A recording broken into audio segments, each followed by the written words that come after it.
KwaZulu-Natal is not only dealing with billions of rands in losses from looting and destruction of property, there's also now an environmental and health scare in and around Durban. Last week, arsonists set fire to the warehouse of a pesticide company. Those fumes are now a concern. Professor Rajen Naidoo, head of the Occupational and Environmental Health Department at the University of KwaZulu-Natal, joins me now. Prof, thank you so much for your time. When did this fire at United Phosphorus Limited start, actually? So, thank you very much for the opportunity to speak to you and to your listeners. The fire started on Monday or Tuesday last week and has been burning since then. Why has it not been put out?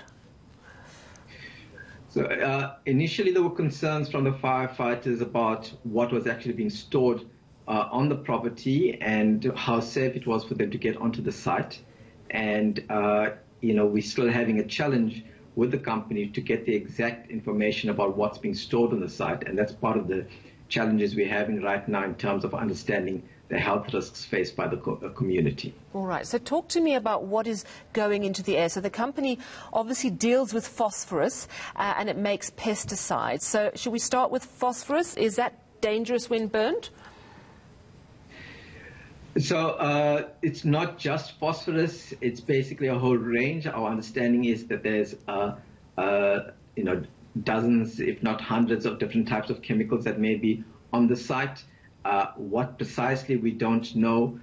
From our best of our understanding is that there could be some quite hazardous substances. The challenge for us, because we don't know what is exactly on the site, we don't know how this is reacting with the fire itself. Some of that stuff would have been burnt off, but there could be also chemical reactions taking place with the variety of substances found on the site, and therefore byproducts being released into the atmosphere. All of these are of concern for the environment. Is it still burning? It's still burning. So we're talking nearly 10 days later almost? That's right, yes. And I'm just trying to work out, why wouldn't the the Environmental Department or Department of Health, whoever, Department of Agriculture, not have a list of exactly what is stored at a company like this? Surely that would be what you have to do. Well, to the best of my understanding, bear in mind I'm a health professional and not a finance and economics person, but to the best of my understanding is that if a company is granted license to operate, then the licensing authority, in this case the local government, needs to be fully appraised of all the substances or all the activities that will take place in that working environment. We're not sure yet, and besides that, I think the focus has to be on the company. The company has a responsibility to inform people, inform communities about what is on their premises. Absolutely, and when you have a disaster like this, you don't wait for the disaster to be made aware of your emergency plans. The local communities ought to have been made aware of what the emergency plans are way before disasters. Has the company not issued any communication at all, to your knowledge? There has been some communication, and it's been very contradictory. Initially, the experts from the company indicated that there was no substantial hazard, but subsequently we heard information where they were advising people to use masks, to stay indoors, etc., and we were also making other sorts of health advisories, but this was not being generally distributed. It was not being made publicly aware.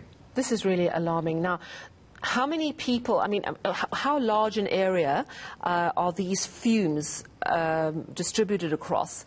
And what is your advice to people who can smell that there's something strange chemically burning in the air? So, to some extent, we think that the direction of the wind blowing towards the sea may have avoided most of the densely populated areas. But we still need to have better modeling to really understand the risks faced by those communities.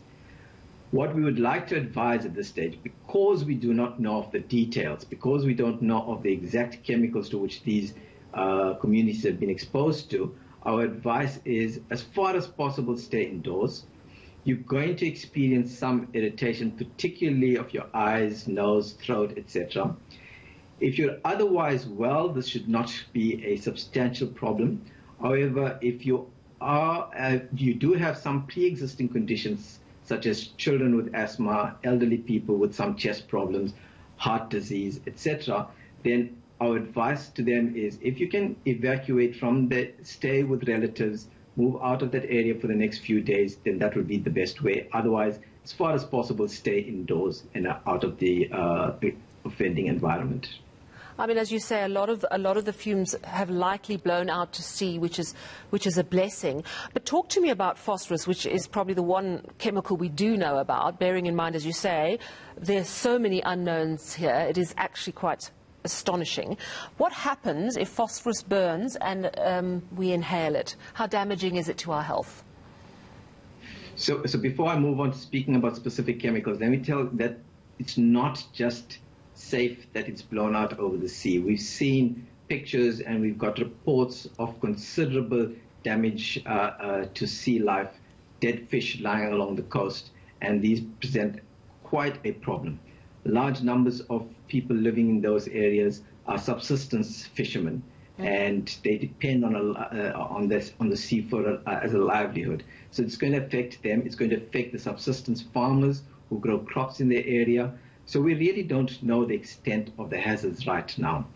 And so I think, although the name phosphorus is in the title of the company, I think that's probably one of the least concerns that we're faced with. We're more worried about pesticides such as organophosphates, organochlorines, and carbamates that may be present in that site. And those can cause a range of problems. So apart from the short-term irritation that one would experience, we're more concerned that if the community is affected, the health problems could be more serious. They could have chronic respiratory problems. There could be cardiac issues, and also to some extent neurotoxic. In other words, they're going to have some sort of neurological disorders. Obviously, we don't want to cause a scare at this point in time because we don't know the extent. It will depend on the levels of exposure and the levels of chemicals that have been put out into the environment. Just to clarify, is it just what's burnt, or have chemicals, liquids actually leaked into the ground as well? Yes. So clearly, as the fire was taking place, you had a number of different processes taking place. You had chemicals being released into the air. These chemicals would then settle on the ground at some stage. You had firemen trying to hose the fires down, and those chemicals would then be leaching into the soil. You had chemicals that were being transported by the air over the sea and then becoming deposited in the sea, which then comes through into the sea life that you have available. So there's a number of different sources that are being affected, all of which are linked into either the food chain or are linked into the air that we breathe or the water that we drink. So there's a number of ways in which people can become intoxicated. This is very worrying. And I understand the factory is in Cornubia, is that correct? Is that northern Durban? That's right. Okay. Yes. What are the authorities saying? What is the Department of Health saying about this? Are they managing the situation adequately? The the local government, Department of Health and the Environmental Health Division has been active in the area. We're still waiting to hear proper information from them, but their team and their team of experts have been investigating. And this morning we had a meeting with the MEC for Environmental Affairs, and we're hoping to see both from a provincial and a national level what the actions are going to take place going forward. Do they have a plan yet? I think there is a team that's being assembled, a team of experts that is being assembled. I wouldn't say at this point in time there's a clear plan. Our concerns are that at the moment there's a dependency on the consultants that have been employed by the company, And our position as civil society is saying that we want to make sure that whatever work that's being done by the company-employed consultants is made publicly available, and that information is distributed to all, so that we're able to contribute to the efforts that are made to address the situation.